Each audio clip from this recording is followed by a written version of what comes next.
Hey, everybody, thanks for joining us. This is the Denton Matters Municipal Election Candidate Forum. My name is Matt Pernetta. We have Tamsin Price on the line. And today we're doing a discussion on City Council Race D2. A little bit about this race. When you're involved in municipal politics, a lot of times people come to you and they have questions about certain races. Who do I vote for and everything? I think this time around, this is probably the race we've had the most questions about. And a lot of it has to do with the nature of things, whether it's a mayor or the at-large positions. We have people who are incumbents, have established, credentials as, activists or a voting record. With this one, we have a lot of people that have never run before. So one of the important things to do is make sure we get people's messages out there and give them a chance to explain who they are. To that end, we have Jon Hohman on the line today, who is running for D2.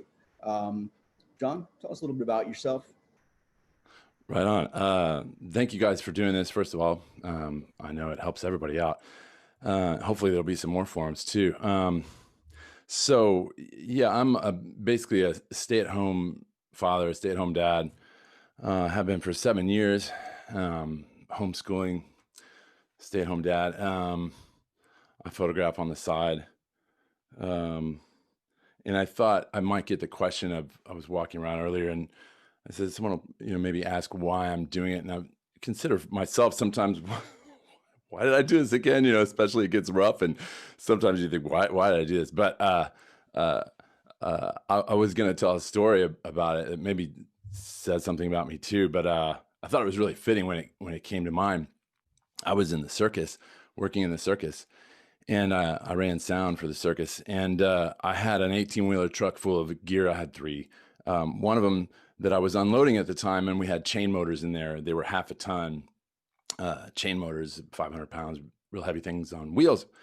And so I was in the truck by myself at that time, and I would just wheel it out. We only had a certain number of hands, but I would wheel it out to 5 or 6 people that were on the ground, waiting to accept it, and then take it away from me. And so we go on like that. I probably did 10 boxes like that. I maybe had 6 more boxes left, and someone comes up, I'd never seen them before in my life, comes up into, my truck. I was in charge of it.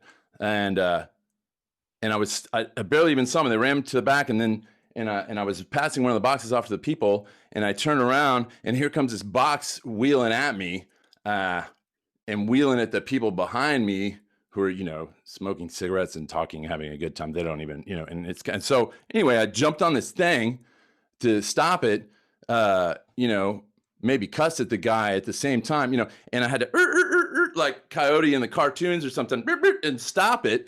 And I said, and then here he comes about to throw another box. And I said, stop, hold on, no more boxes right now. This is my truck. Could you please step off? I got this. Thank you. It's a loud environment too. And so it's not like I was, hey, irate with him, but I'm like, dude. And anyway, well, there was some discussion, but he was the boss of the whole circus. He was the operations manager, and I was let go shortly after that. And I thought it was fitting because it's funny, but I mean it's crazy, but I shouldn't say crazy. But I thought it was a fitting analogy because the people at the bottom who this could have fallen on and like totally killed them. It's half a ton. It could have totally killed somebody. As like, the populace or us, like residents. And sometimes, and then this person comes in and could just wreck it for everyone, like a bully, or like it's just, and like, there was never a rush. There was no problem. We were never late. Nobody ever warned us. Anyway, I feel like I don't want to go over time. We talked about times and stuff, but I just felt it was really fitting. And so, because why would I do that? My conscience demanded it, number one. But so anyway, I'm available and I thought I would run for this race. I hope, and we can go to the next question or whatever. Thank you. So you are running for D2, which is a special election because Keely Briggs is running for mayor. And so she is she's the outgoing candidate, and she's very beloved. She's known for her patience, congeniality, and citizen first representation. So how do you plan to sort of take up that mantle and fill that role that she's left.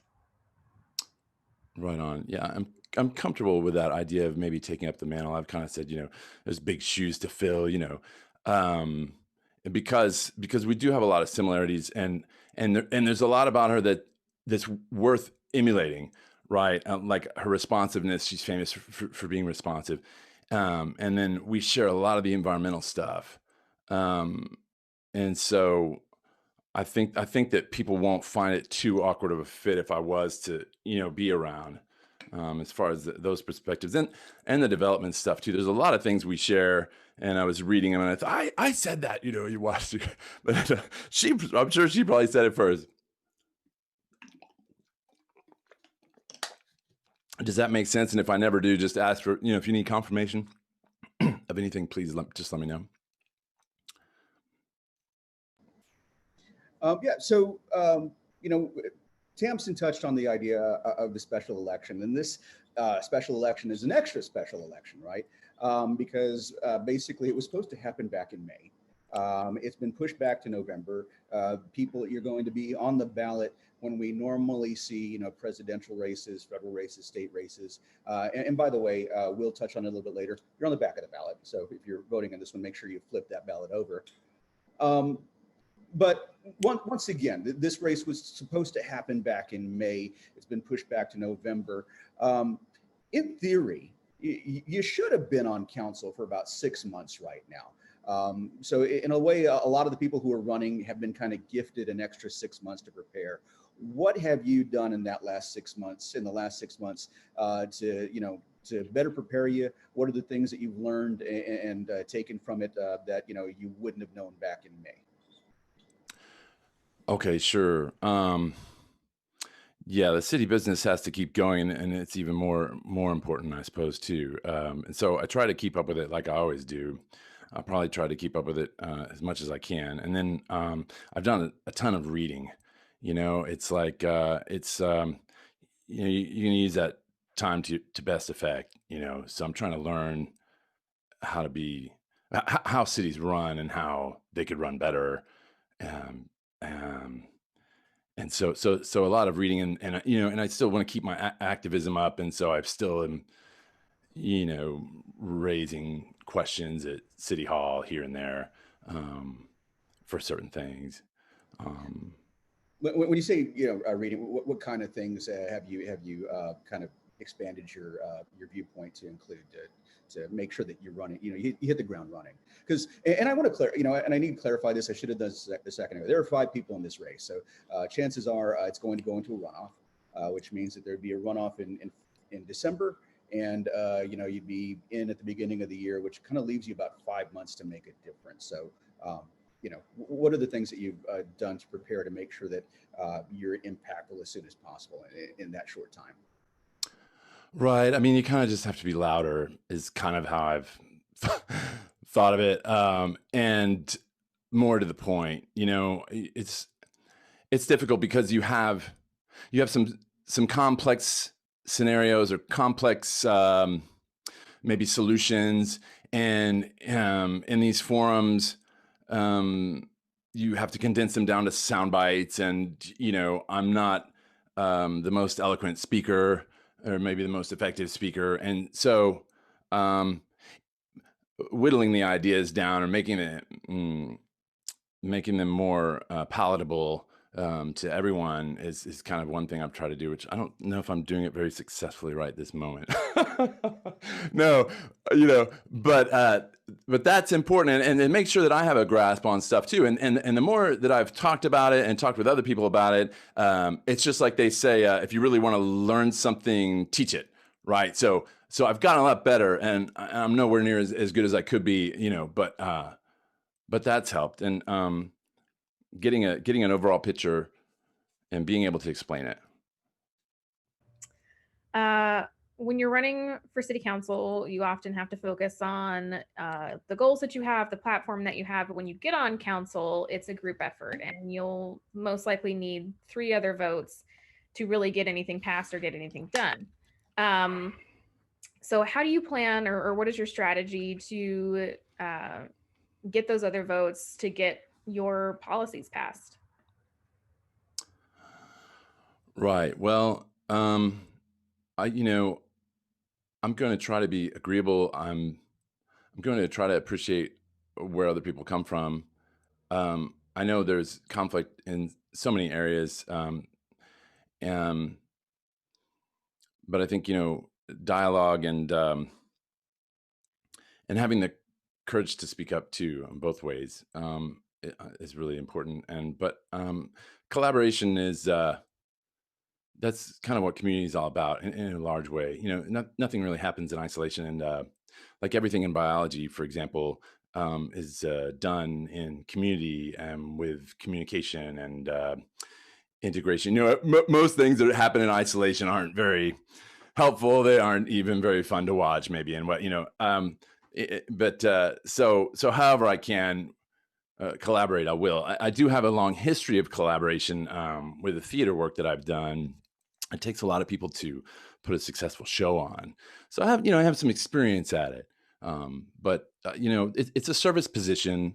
And so, I'm not going to go in there and try to railroad everybody and be like, we have to have a tree on every block because I'm such an environmentalist. And, I also understand there's been a few residents and friends that have helped me understand that, things are going to go more incrementally than maybe I want to. But to finish off, the progress might be slow, but I'm hoping that I can get some very vital and helpful ideas out there, as a baton for other people to run and carry on. So you mentioned a while ago that it's tough to get big ideas into sound bites and everything, and that's kind of what we're hoping to give some room for discussion on. A lot of the things that you talk about tend to be kind of long-term things, big idea plans. Can you give us an example of some of your ideas and maybe examples of how they've been implemented in other cities? Because ultimately these things have to get passed on to staff, and we have to figure out how to work these out into Denton. Do you have anything like that you can kind of expand on to supplement what we have in your questionnaire for your goals? Oh, to supplement in the questionnaire, what do you mean? Just generally speaking, like I said, I know you talk about zero waste and different types of agricultural goals and things like that. Have you seen these things in practice in other cities? Is there anything that you can kind of impart that would be lessons that we could pass on to staff, that kind of thing? Right, for sure. I mean, maybe we start with what kind of got me into this whole thing, which is land management with the parks and how you grow things or keep things that you don't want around. So, like, one of the things that got me started in this whole thing is my daughter brought me this blue wood chip at the playground, and I found out that I did a little research because I was curious about it. Why it was there sounds silly, but it was where the city had sprayed pesticide. They mark it blue. And so thus began a saga, of trying to get the pesticides gone. Now, if people want to suggest that pesticides are healthy, then, that's a separate debate. I think that there's a ton of evidence out there, and it's only mounting, that these things are not healthy. The glyphosate lawsuit that just happened, one of the largest lawsuits in the world. I guess was it 12 billion or 12.5 or something, for Roundup, because, enough jurors felt that it was dangerous enough to award such a, gargantuan sum or, penalize the company so much for it. So if we can accept that some of these things are dangerous, then, can we keep them away from our children? And so the older way of doing these things, I mean, landscapes have been managed with chemicals for decades, right? I mean, there was the Silent Spring, that woman that wrote the Silent Spring that was in the 60s, it's these things, it's like the paradigm shifts. They take a long time to happen. And so, but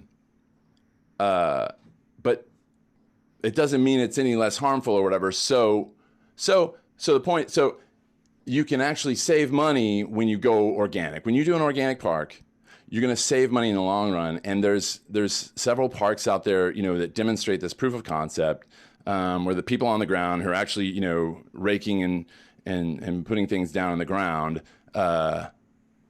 they save money with this stuff. Like, and then there's other knock-on effects that are beneficial, like, you reduce flooding when you have healthy soil. You mitigate heat island effect. There's this whole thing that, if you green Denton, and lots of people think that, or feel that, Denton's sustainable and Denton's green and this and that, and we are to an extent. But my point is, what I want to try to get across is that we can save money and help the environment and ease like this flooding, the heat island effect, toxins in the water. Everything that you put on the ground now is in your water. Or like the latest thing that I was, down at City Hall arguing against is the biosolids, right? So it's industrial sewage sludge that we put right next to where our children play on the playgrounds. They want to say the playground is the wood chip area, okay? But whose kids, if you have some kids, what kid stays just on the wood chip area, right? So right next to the wood chip area, they're dumping industrial sewage sludge, and I thought we could stop it, right? Because I thought it's, along with other parents, that it was dangerous. So it's not necessarily always, coming up with some bright new shiny idea, but sometimes it's just keeping your children safe. So real quick on that one, you just mentioned being down at City Hall and arguing about that. In the questionnaire, there was a line where you mentioned that there was a city. Did I become a target? Yeah, was it a character assassination? Can you kind of expand on that? What exactly did you mean by that? Yeah. So when you go down, it's just like the previous question of how does he get along with others? Does he plays well with others? I've been nothing but polite with the city. When I talk about arguing, I mean, it's going back and forth, and then now I've been called out for things. It's difficult because I don't want to like rat them out too much. I would like to solve it before I start dragging people through the mud, about it. But suffice to say, I shouldn't have to work so hard to keep our children safe in our city. No one should. And when an environmentalist comes downtown to City Hall with a bright idea, it's most helpful to everyone if it's not taken as criticism. I understand that. Like, people don't want to be criticized. I understand that. And if you want someone to change, you need something to happen, even with your employees or with your roommate, everybody has to be diplomatic or, and understand that it's hard for everyone. So I don't want to come down on anybody because I know everybody's life is hard enough as it is. Right. So when you do that and you're still, polite, you're patient, they ask you a question they don't understand, you answer it. They ask another question they still don't understand, you answer it again in a different way, blah, blah, blah. And it never gets through and nothing ever changes. And then they kind of, want to drop it, and the solution doesn't happen, then we're all stuck. I mean, we have to be amenable and open to change. And if we're not, it's just like the land management, right? If we're just dumping pesticides and fertilizers everywhere, and it's actually costing us money, then if we could save money changing to organic, like, why wouldn't you? So those obstacles might be social obstacles, or just this is the way we've always done it. We've heard that. It's like, just status quo. I don't want to, don't rock the boat and all the rest of this stuff. But for a city, like, this is our community. And like I say, that's why I'm running. Cause like, I'm ready to serve. I'm not ready to, put my thumb down on people. It's just a kind of an attitude thing in the end. Okay. Thank you. So, speaking of your questionnaire, you talked about having citizens give input during work sessions, which can be difficult because work sessions usually start earlier during the day. So how do you ensure, or how does council do this and ensure that it doesn't give more influence on crafting policy to people who don't work during the day? Sure, that's a very valid question. Right now, it's just a flip-flop. So it mostly happens in the evening. So, well, gosh, the evening people get more influence, or, I guess you could say maybe more people work during the day. So how could you do that? But like a lot of things, there's going to be obstacles or impediments and things that try to stop it. But if the change is worth it, I mean, if we're going to sacrifice, it depends. If we're going to sacrifice more effective public input to make it more equitable, like, I guess one solution could be, if they actually read the white cards out, and then maybe there's some first come, first serve with the white cards. Like, we're only going to actually read out, 12. And so if you're diehard about the issue, make sure you get it. It's going to 6 a.m. We're going to start taking the emails, and boom, we reach it. I mean, I'm not sure, and I certainly don't have all the answers. But like raising the idea, I mean, like in theater, when we collaborate with a lighting person and the sound person and the props person and whatever, if the props person isn't there, the whole production loses out. And so, like, if our public input isn't happening, I mean to say during the process, right before the show, in pre-production, when you have to orchestrate everything so that it looks pretty, that is when the real action takes place. I mean, that is when the real production takes place. That's when you're defining the show that you're throwing, is during that phase. So yeah, I just think it's crucial. For myself, even, I only know it from experiences. Like, I'm going to give some input, but they've all made up their minds already. I mean, and they should, when it's right before the vote, they've made up their minds, and they should have made up their minds. I'm feeling they should have, had their research or made their mind up or talked to their constituents and everyone and come to a conclusion, be ready to vote, and like, to throw your public comment in right before they're ready to vote, it does not make any sense to me. So there's impediments for sure, and I'm sure there's some brilliant people around that can surmount them. Going back to the questionnaire and going back, one of the big concerns of 2020, it's not even the elephant in the room, it's the room, is COVID-19. On COVID-19, you actually opposed the mask ordinance. Now, generally speaking, in Denton Matters, the members of Denton Matters and a lot of the citizens who were very passionate about this supported the mask ordinance. As a city council person, when you wind up in a situation where the people that you represent have a starkly different opinion of what should happen versus your own personal preference, how do you weigh that? If you'd been on council and you had to make that vote, because in theory you would have been on council making that vote if the election had happened in May. You have a bunch of people coming to you saying they support this. How do you make that decision? Well, that's difficult when you have a lot of people supporting it and a lot of people that aren't supporting it. It does make it difficult. And I guess the question was more about your decision process, because for people who've served on a board or served on a commission and everything, there are times when there are issues that are important to your friends, but the things that are presented don't necessarily lend itself to going with that crowd. How do you, what is going to be your deliberation process, and how will what can you tell the people who go, hey, if I vote for Jon, will Jon listen to me when I have a serious concern? Right. So if I was to say, yes, I'm totally supportive of a mask ordinance, then those people that want to come to me and be heard, that don't want one, don't feel heard. And if I say, no, I don't want the mask ordinance, then the people that come to me and say, well, I wanted one, they don't feel heard.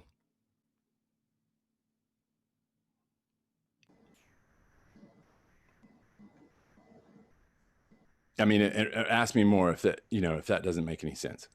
Well, I mean, once again, I guess the question is, how will you deliberate if you have a different opinion than the people that have voted for you? I guess. Yeah. That's a fabulous question.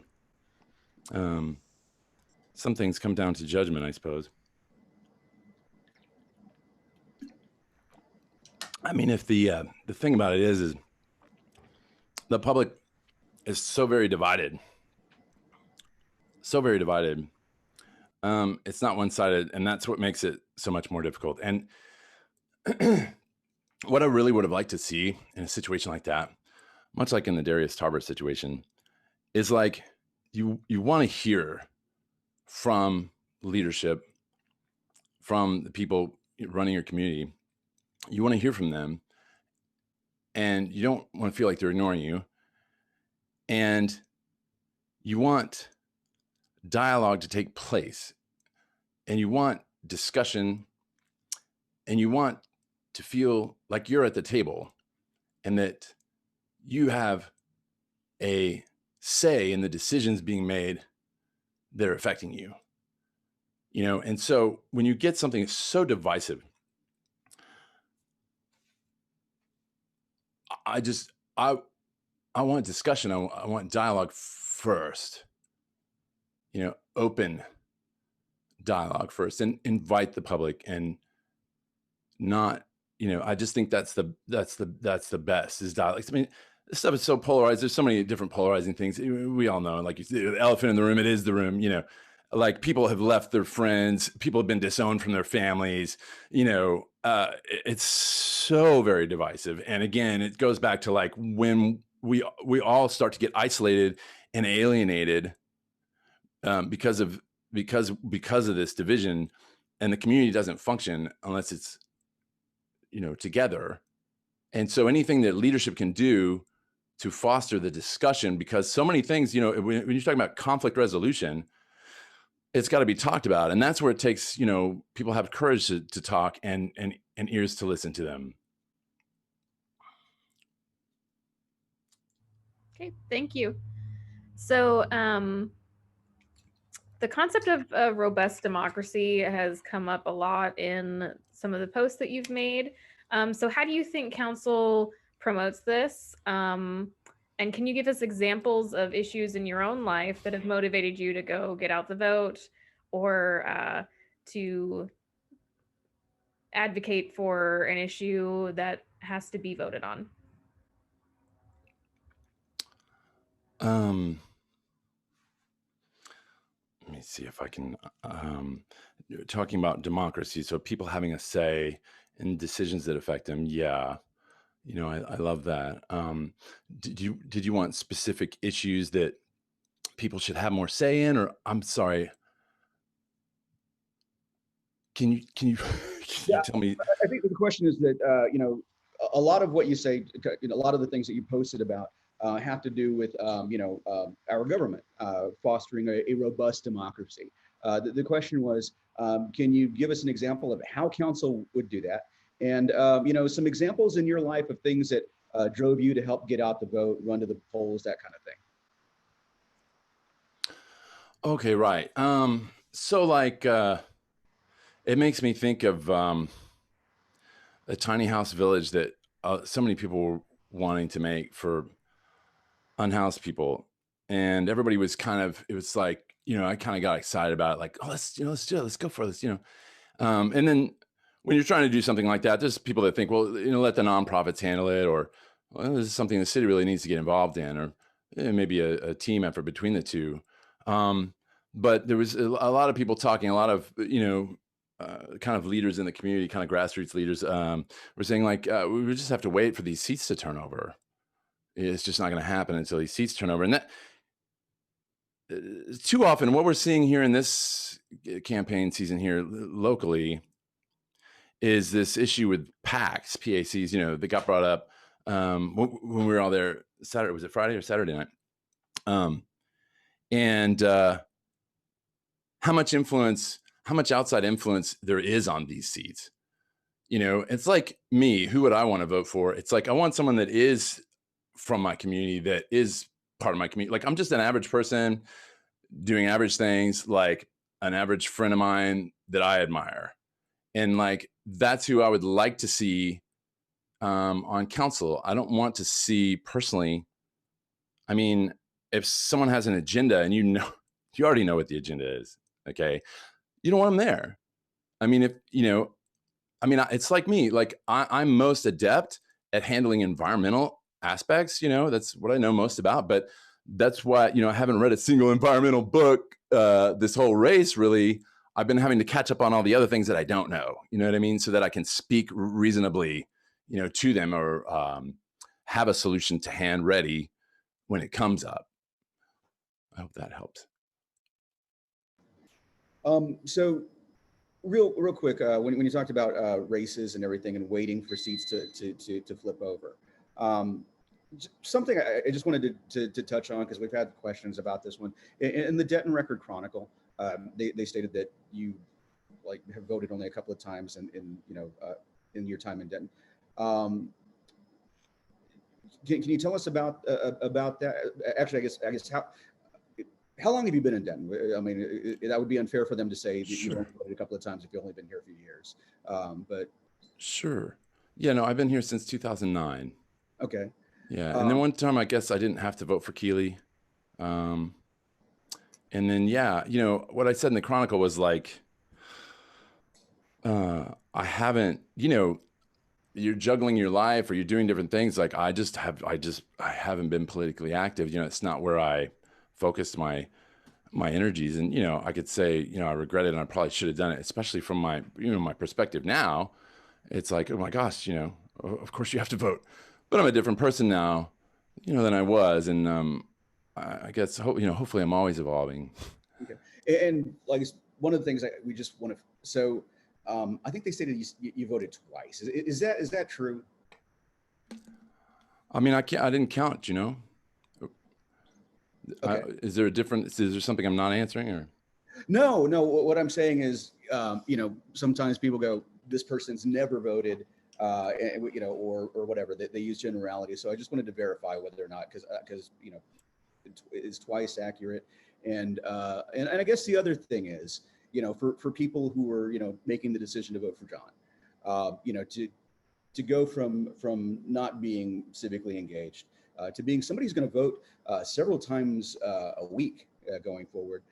Tell us about how you make that transition, and how why people should go with you on that journey.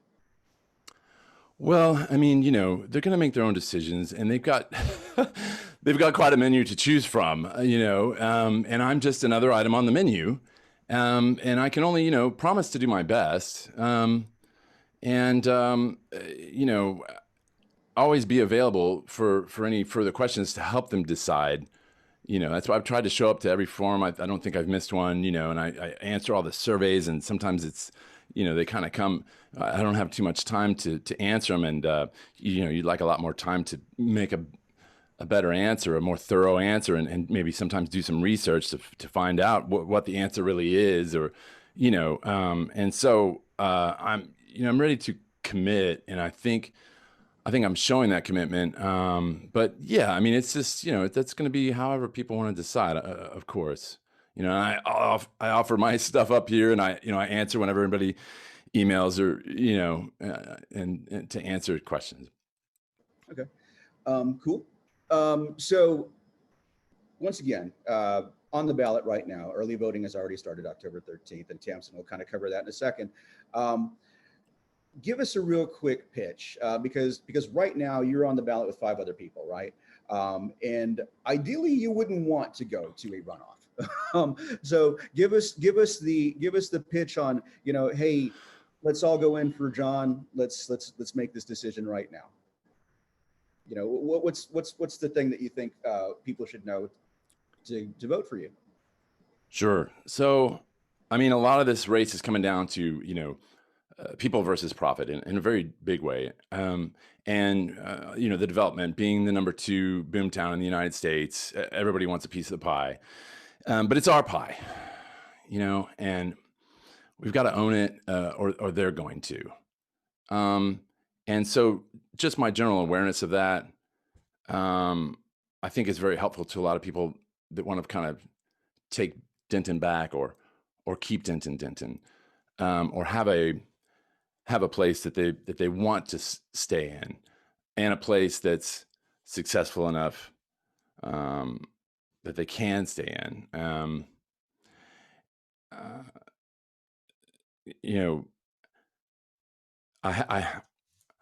I'm not sure. There's, it's just, again, it's, people are gonna have to make that decision, but it's like so many other things. It's like, are we going to be exploited, or are we going to come together and say enough is enough? I mean, it's like, the Black Lives Matter movement. I mean, it's like people get tired of it. People have had, I mean, tired of what? Tired of whatever you want. You know, we get together, we raise our voices together, like that's the only way we're going to get solutions. I mean, is if we come together. If we're divided and people don't care. I mean, it's got to come to some critical mass or whatever. And I'm just here to further that critical mass. It's already happening. And I mean, I just think it's really apparent. I mean, when you look at the mayoral debates for our city right now, I mean, that's kind of where you can split everyone down the middle. And to me, it's super clear. And I understand the people that it's super clear in an opposite direction for too. And those are choices. I just hope that there's enough people in Denton that want to keep Denton and don't want to give it away. And that's what we're going to find out at the election. Great, thank you. Yes, ma'am. All right, so just a reminder for everyone watching, early voting has already started on the 13th. It's starting right now, so please remember that municipals are at the very bottom of your ballot. It's actually going to be on the back of your ballot. Yeah, it's going to be on the back of your ballot. Thank you to Jon so much for having this conversation with us and for participating in our questionnaire. There's not going to be a D or an R next to anybody's name, so you're really going to have to know your issues and know your candidates and be informed. If you've got friends and family that live in Denton, please tell them about who you're going to vote for, show them these videos, show them forum answers, show them questionnaires so that they can also be informed. And thank you guys for joining us. You're here because Denton matters, and we're here for you because Denton matters. Thank you.